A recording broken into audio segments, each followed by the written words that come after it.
actually going to, it's going to sound bad, we're going to skip our scripture reading because our scripture reading is highlights of Matthew chapter 24, and I just decided on Friday we're just going to read Matthew chapter 24.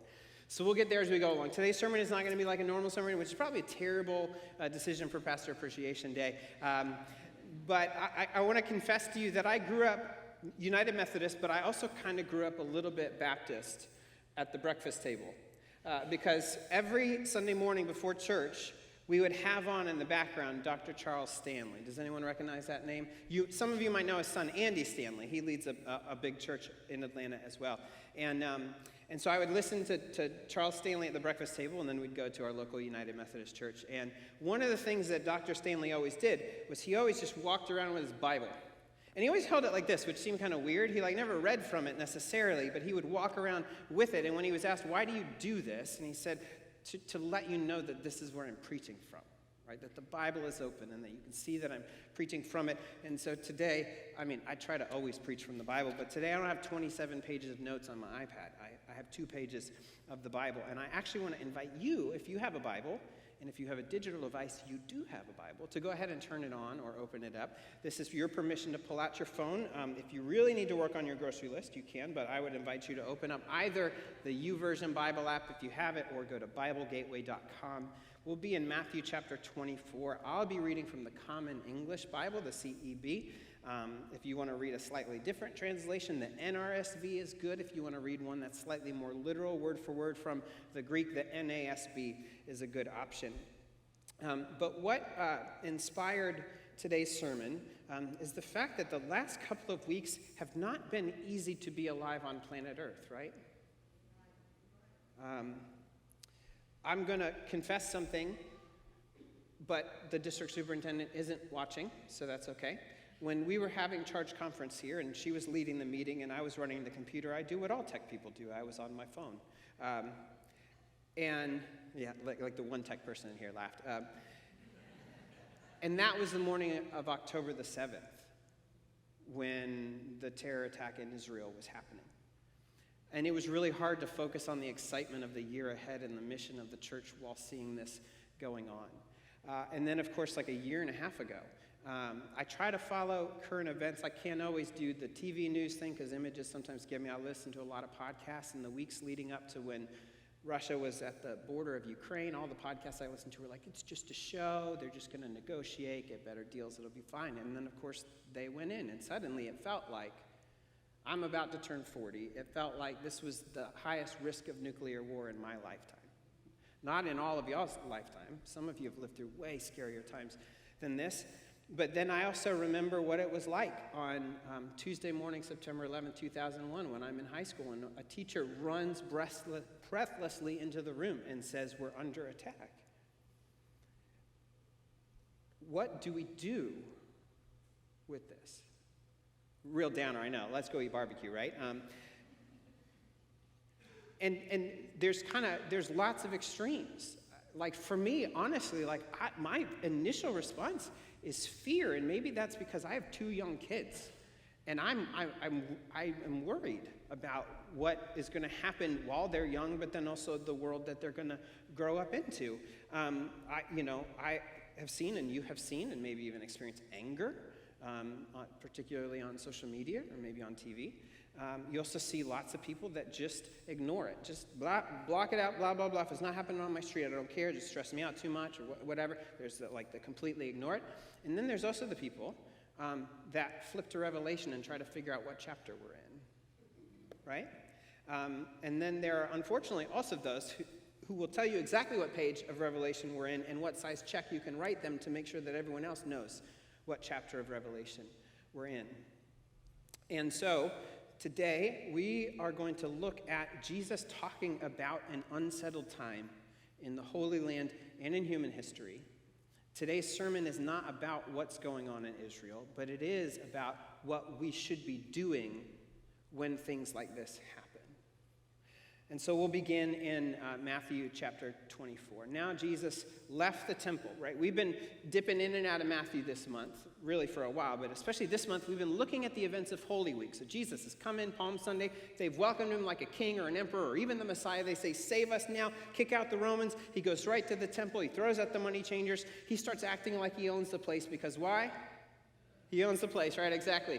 And then the people who think that they have owned the place come and try to kick him out, but he keeps embarrassing them and keeps criticizing their leadership and condemning them and saying, you can't follow them anymore. They are leading you down the wrong path.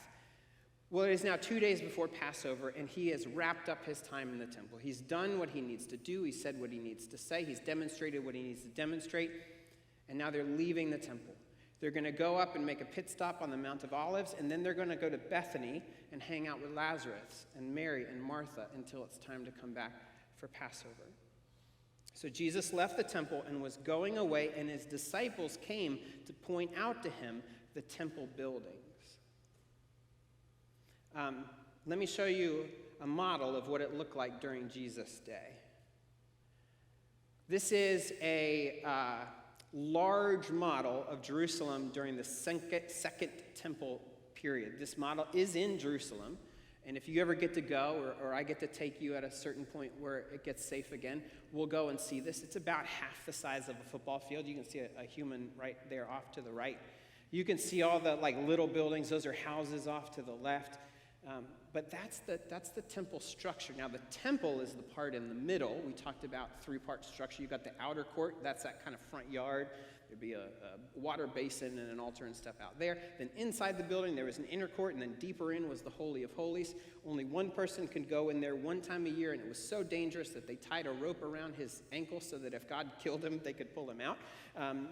That is where all of that happened. And then outside are the temple courts. That red-roofed building on the left, that's where the money changers were. That's where Jesus did all the table turning over and all of the teaching and all the healing. He did it in that long red building. And then you can maybe see, although it's kind of hard because everything's monochromatic, do you see in the top right corner of that complex what looks like a fort with 4 towers? That is the Fortress Antonia. That is where the Roman soldiers hung out.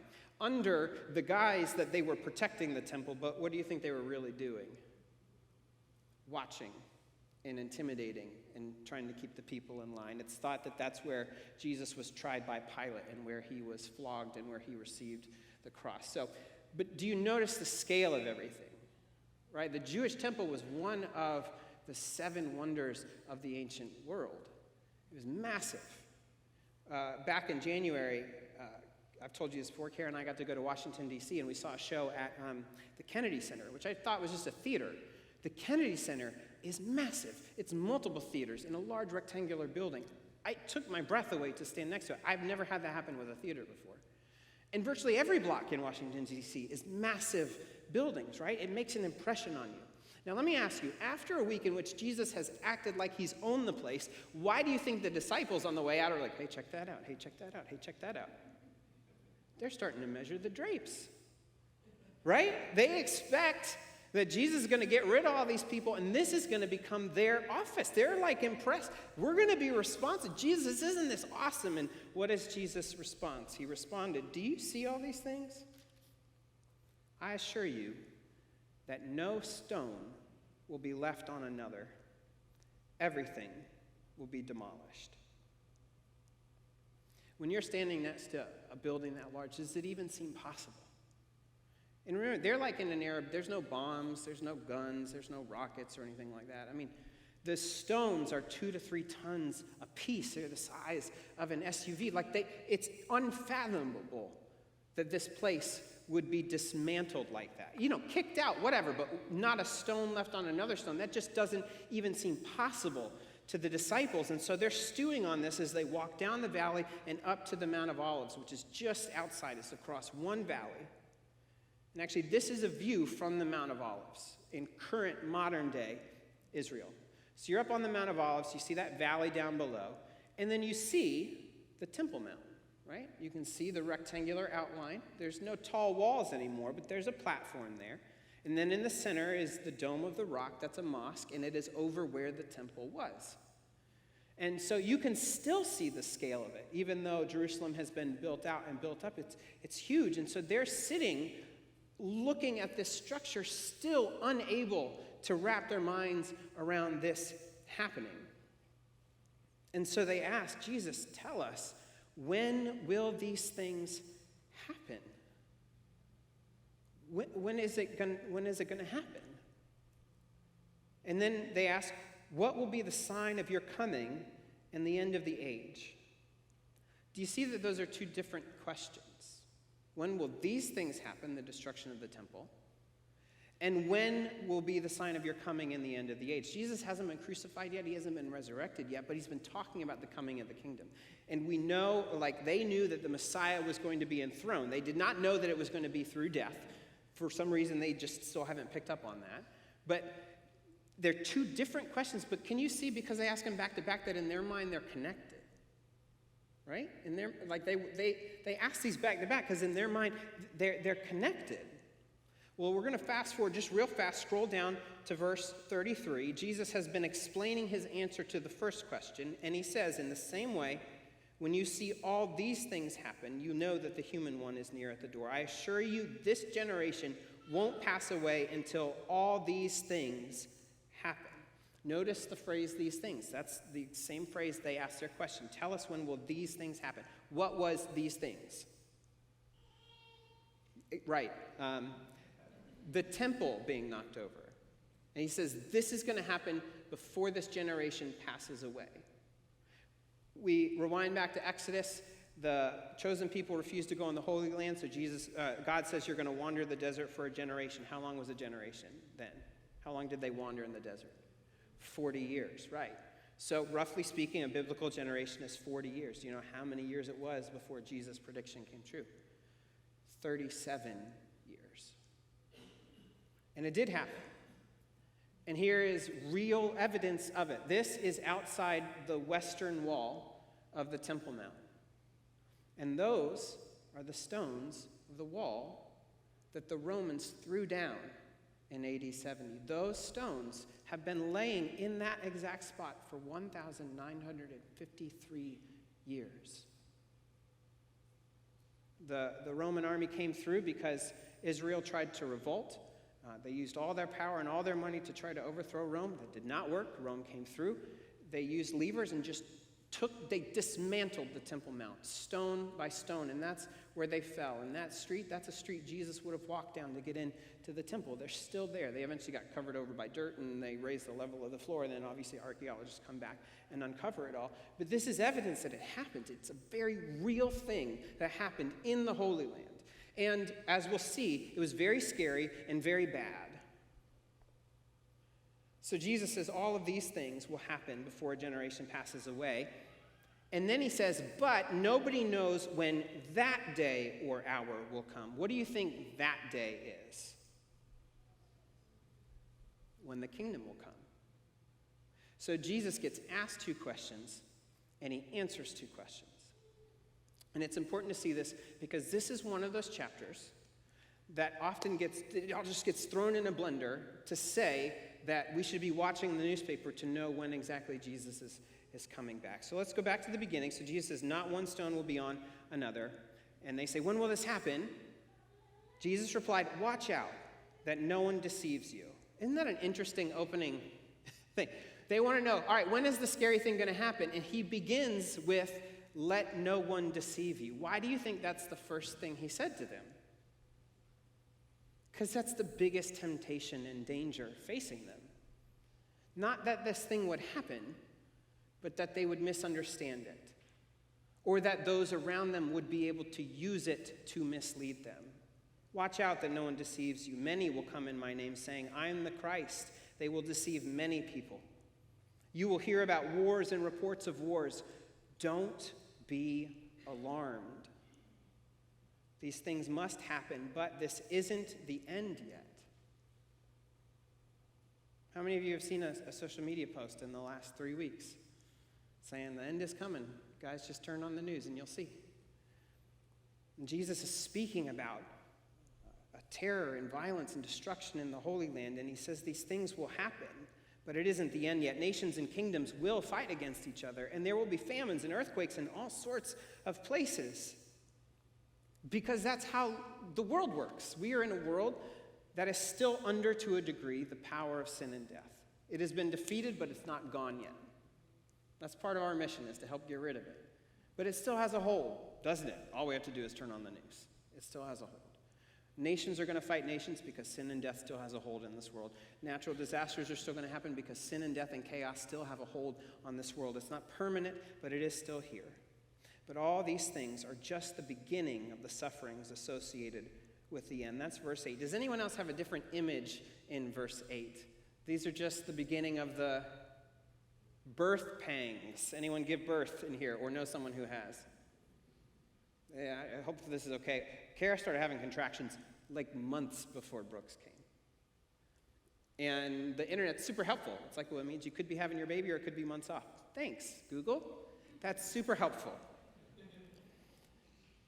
Which actually leads to this amazing illustration I learned from Dr. Tim Mackey of the Bible Project. How many of you have ever been to the Blue Ridge Mountains or a place that looks like this? And you're standing on the porch of your Airbnb or your cabin, or you just pull off at one of the pull-offs and you look at that. All right, smarty pants. What's the distance between those mountains?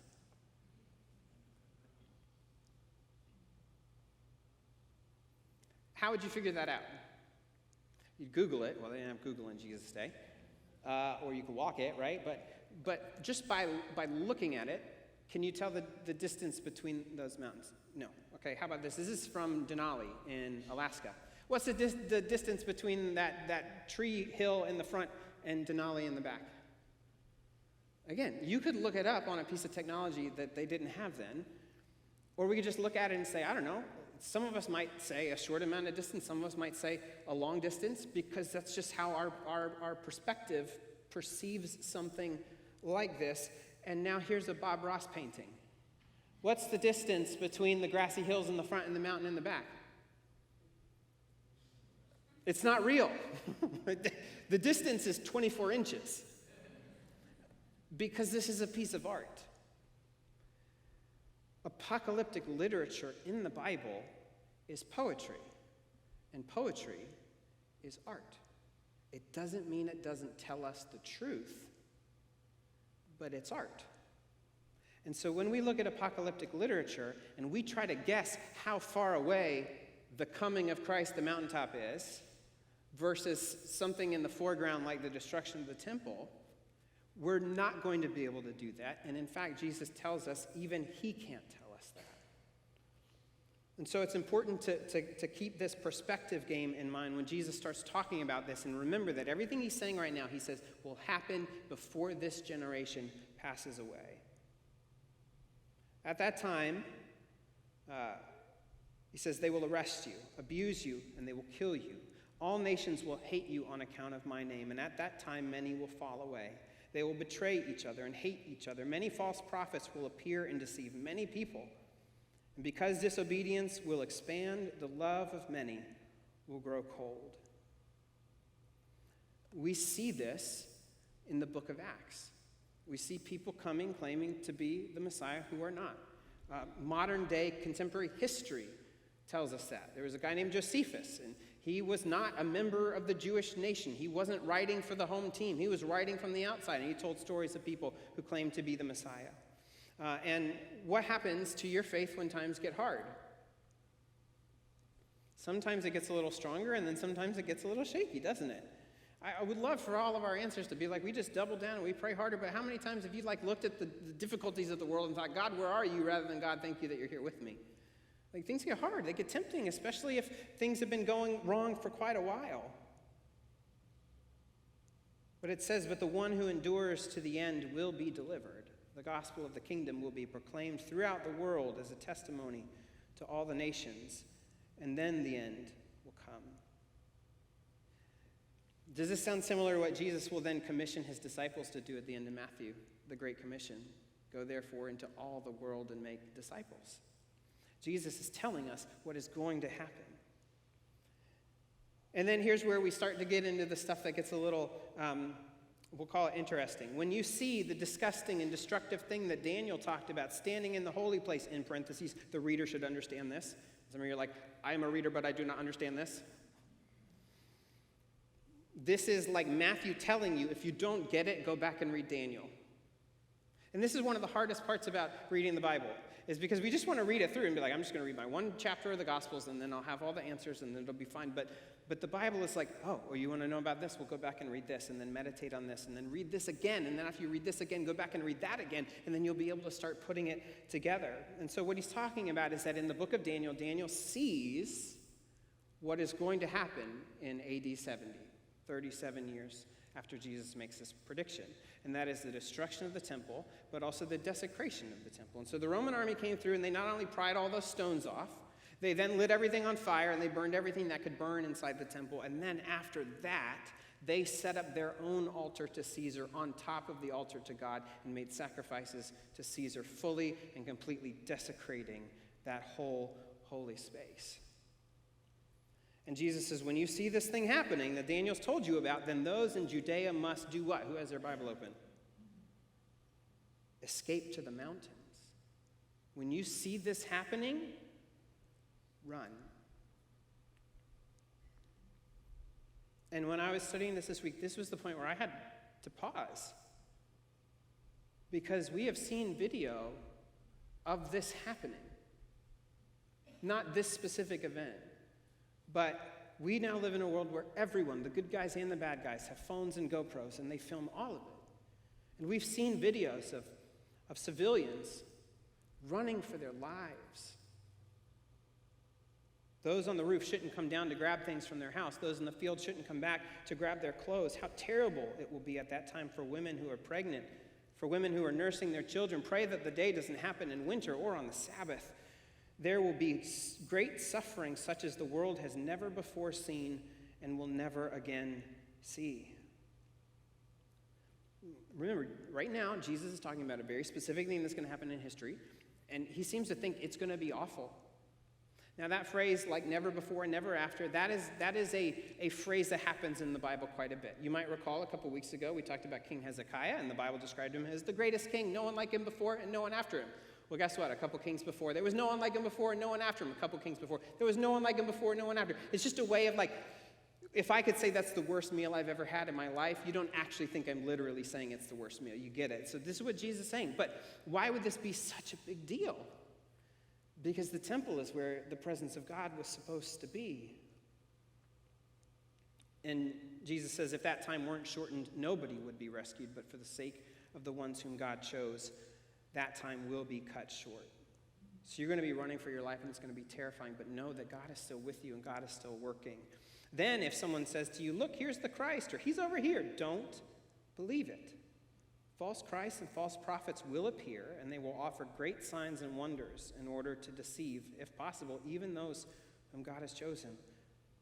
Look, guys, I've told you ahead of time. So if they say to you, look, he's in the desert, don't go out. And if they say to you, look, he's in the rooms deep in the house, don't believe it. If they tell you, copy and paste this to your Facebook wall, or you don't love Jesus, don't believe it. If they tell you, unless you make a donation of this size to my ministry, then the world will end, don't believe it. Just as lightning flashes from the east to the west, so it will be with the coming of the human one. Okay, Floridians, if you're watching the sky, can you miss a lightning bolt? No. Even if it's behind you, you see it and you hear it. Or anyone that's ever driven on the interstate, the vultures gather wherever there's a dead body. When you see vultures circling, what do you know is underneath it? Something, right? Something that died. Jesus is saying, it will be clear. So if someone is saying, come, look over here, and you're not sure, then it's not the thing. It's going to be clear. And he goes on, now immediately after the suffering of that time, the sun will become dark, and the moon won't give its light. The stars will fall from the sky, and the planets and other heavenly bodies will be shaken. What does this sound like? The end of the world, right? It suddenly sounds like Jesus is talking about the mountaintop and not the grassy hill up front. But guess what? He's actually quoting from Isaiah. Jesus is quoting, and if you have a good study Bible, it'll tell you that he's quoting from Isaiah. And if it doesn't tell you he's quoting from Isaiah, go to the Bible bookstore and find one that tells you he's quoting from Isaiah. He's quoting from Isaiah chapter 13. The heading of that chapter says, Babylon falls. Babylon was a very real empire. It was the biggest, the baddest, the most violent empire the ancient world knew.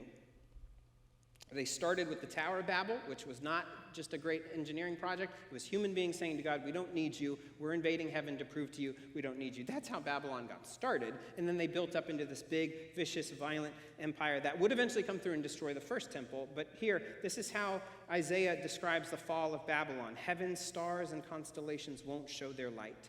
The sun will be dark when it rises. The moon will no longer shine. And then further down, God showed Isaiah, look, I'm rousing the Medes against them. That's also the Persians. The Medes and the Persians pay no mind to silver, no desire for gold. Their bows will smash youths. They will be merciless to newborns, pitiless to children. So Babylon, a jewel among kingdoms, the Chaldeans' splendor and pride, they will be like Sodom and Gomorrah, destroyed by God. Was that describing the literal end of the world?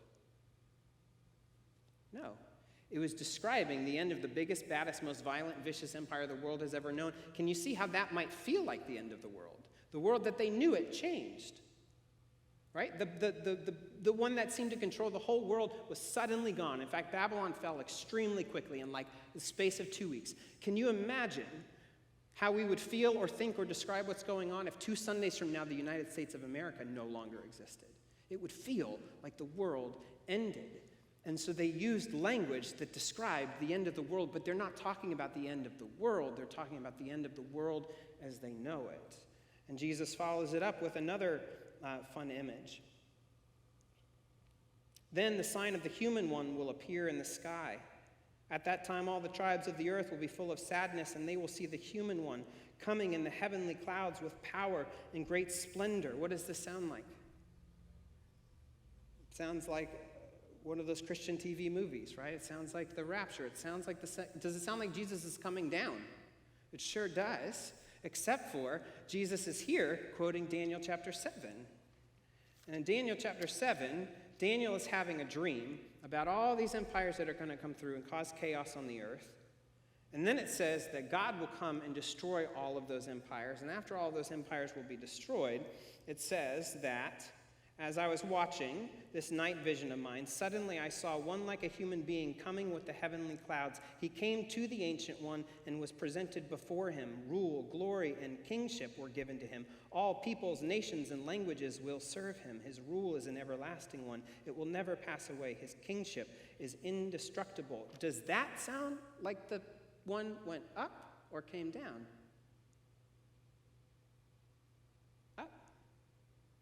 This was a time when it says that God will destroy all the human empires, and then one like the Son of Man will come up to heaven and receive his throne. What is about to happen in 3 days? Jesus will be lifted up onto the cross and throned as the King of the universe. He will die and be resurrected and receive all glory and honor and authority and kingship over everything that has ever existed. Jesus is not telling us what is going to happen in the end. He's telling us what's going to happen within the next 40 years. And then he shifts, but nobody knows when that day or hour will come. Not the heavenly angels, not the Son, only the Father knows. As it was in the time of Noah, so it will be at the coming of the human one. In those days before the flood, people were eating and drinking, marrying and giving in marriage, meaning they were living their life. Until the day Noah entered the ark. They didn't know what was happening until the flood came and swept them all away. The coming of the human one will be like that. What is he saying? Again, you won't miss it. But also that there's not going to be some big run-up that we can map out. It's just going to happen. One day it's going to start raining and it doesn't stop. One day Jesus is going to come. And then we have this bit about one will be taken, one will be left, and that gets mixed into rapture theology, which is from the 1800s, not any older than that. And it's actually the exact same language that Jesus uses in a bit to talk about the final judgment. I don't think he's talking about a time of rapture. I think he's talking about the final judgment. When Jesus comes, some will be welcomed into the kingdom and some will be swept away. But he says, therefore, you should be prepared because the human one will come at a time you don't know. And then he goes on to tell this story. Who then are the faithful and wise servants whom their master puts in charge of giving food at the right time to those who live in his house? Happy are those servants whom the master finds fulfilling their responsibilities when he comes. So the disciples have asked two questions. When is the destruction of the temple going to come? And he's told them within 40 years, and what are they supposed to do? They're supposed to run, preserve their life, but then also put their faith in the risen Jesus and carry on with the mission of taking the word to the ends of the earth. And then he shifts and says, there will also come a day when I will return and the kingdom will come in power. And what are we supposed to be doing until then?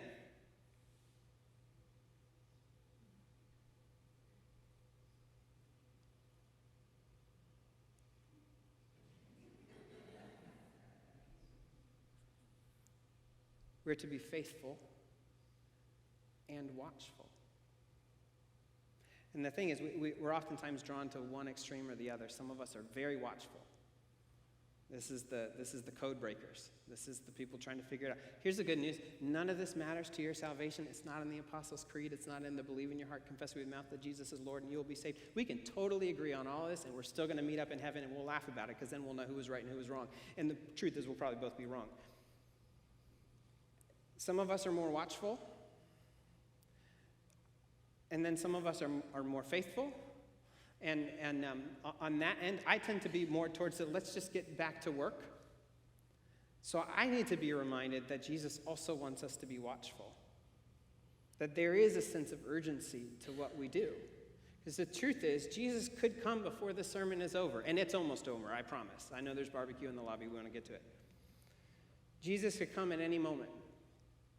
And that act of ministry, that conversation, that awkward and difficult conversation you know you need to have or want to have or God has been calling you to have, there will come a time where we're past when that can happen.